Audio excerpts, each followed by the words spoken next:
शादी की रस्में चल रही थी, तीज त्योहार भी थे। कभी घर में राधा ने काम नहीं किया था, पर ससुराल में कभी मना भी नहीं किया। सासू माँ ने पूछ पूछ कर काम करती थी, थक जाती पर उफ नहीं करती। कभी रो लेती अकेली कि क्यों बनाया लड़की को दूसरे का संभालना होता है। पूरी जिम्मेदारी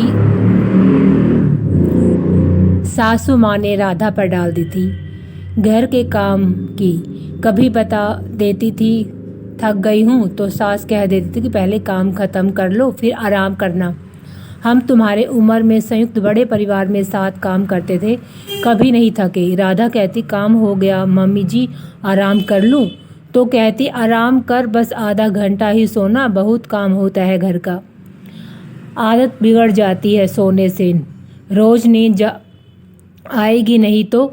राधा को मायके के घर मम्मी की याद आती। वो होती तो मना करती थी कि माँ आज थक गई हूँ, नहीं हो रहा काम।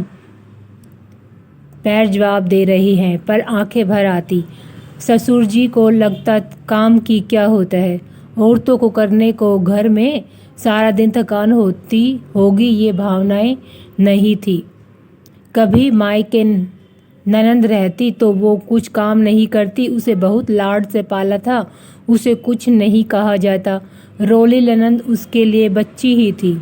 वो मायके आती तो कभी काम नहीं करते, उसे सासू माँ और ससुर जी ने आराम को नहीं कहा।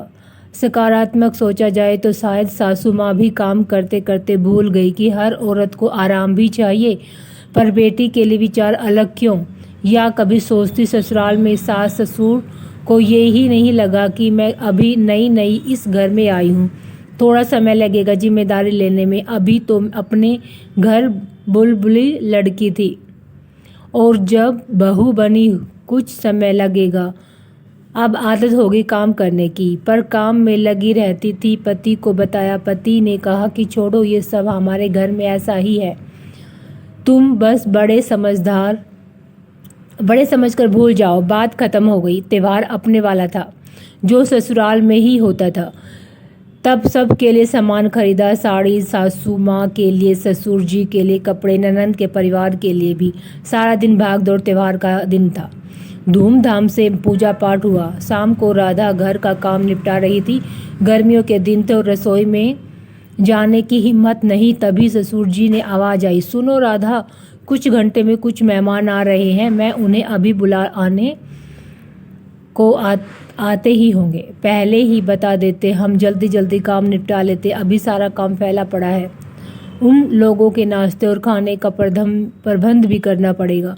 बाजार का नहीं खर्च करना चाहते, सब घर में बनाओ, समोसे कचौरी। राधा की सास ने कहा कि बहुत काम है, मेहमान 1 घंटे में आते होंगे, कैसे होगा? ससुर जी तेरी आवाज़ से बोले, और तुम्हें काम ही क्या है, बाद में निपटाती रहना, घर में ही तो रहती हो ना। चाहते हुए भी राधा की नज़रें नीचे झुकी थी, क्योंकि सुबह से काम करते करते थकान से उसका शरीर जवाब दे रहा था।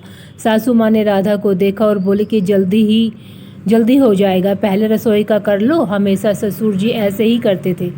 1 या 2 बार की बात हो तो ठीक ही था, राधा भी थकती होगी, किसी ने नहीं सोचा।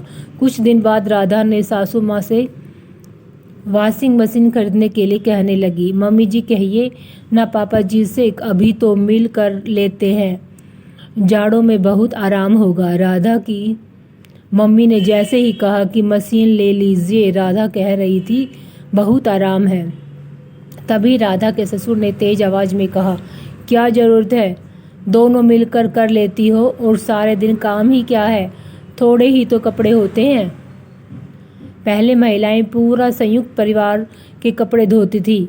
अपने पति से बात कहती, वह हमेशा कहते कि पापा जी ऐसे ही हैं, वह किसी से नहीं सुनते, वे औरतों को समझते काम करना ही चाहिए, और घर में काम ही क्या है। तुम मत सोचो, मैं जल्दी ही घर के लिए दिवाली पर वॉशिंग मशीन ला दूंगा। कुछ दिन के बाद ननंद का तबादला उसकी ससुराल के शहर में ही हो गया। राधा की ननंद बैंक में नौकरी करती थी। राधा बोली कि चलो ननंद जी का भी समय अच्छे से निकल जाएगा। ननंद को भी आराम था कि मायके में रहकर भी मैं 2-3 साल आराम से काट ले लूँगी, फिर उसके बाद उसका तबादला दूसरे शहर में हो गया। सास ससुर हमेशा रोली पर तरह खाते कि रोली सुबह चली जाती है और शाम को 5 बजे घर आती है, पूरा दिन थक जाती है। ननंद बिल्कुल भी घर में सहयोग नहीं करती थी। काम में रोली कहती थी कि मैं सारा दिन थक जाती हूँ, अब काम करने की हिम्मत नहीं रहती है, आदत छूट गई है घर का काम करने की। राधा के सास ससुर ननंद को काम नहीं करने देते। दिवाली से एक दिन पहले राधा के ससुर जी ने कहा कि पड़ोस में कुछ लोग आने वाले हैं, मेहमान भी। रोली ने कहा कि पापा जी आप आज मत बुला लीजिएगा, क्योंकि मैं पूरे दिन थक कर शाम को तो आऊँगी, उसके बाद मेरी हिम्मत नहीं है किसी मेहमान के पास बैठने की। ससुर जी ने एकदम से कहा ठीक है बेटा, कल कह देता हूँ, कल आ जाएंगे, तू आराम कर, कल तेरी छुट्टी भी है। शब्द उसके कभी राधा और सासू माँ के लिए कभी नहीं निकले। ना तो उन्होंने कभी राधा को और सासू माँ को घर के बाहर नौकरी की इजाज़त दी, और वही चीज़ बेटी के लिए अलग सोच थी। उसका मानना था कि रोली बाहर काम कर थक जाती है और जो महिलाएं घर में रहती हैं उन्हें काम ही क्या है, झाड़ू पोछा बर्तन कपड़े अलावा वह काम करती ही क्या है। सासू माँ भी रोली को बिल्कुल काम नहीं कराती थी। उन्होंने भी रोली छोटी सी लगती थी, जबकि राधा और रोली में केवल 1 साल का अंतर था। ये बात राधा को चुभती, पर वो कुछ नहीं कहती। राधा सोचती कि जहाँ मायके में कुछ काम को नहीं कहते, उसके 100 नखरे उठाते, और फिर ससुराल में क्यों उसके सुशील बहू की तरह सोच रहे हैं, वो अनजाने घर में सारा संभाल ले। आज वो उसे रोली की तरह क्यों छोटा नहीं समझ रही हैं, सारा दिन काम की थकान क्यों नहीं देखती। बाहर काम और घर में काम में थकान सिर्फ बाहर वालों की ही तो क्यों दिखती है। घर का काम क्या चुटकी बजाते ही हो जाता है, बस कितने आराम से बोल जाते हैं कि तुम्हें काम ही क्या है।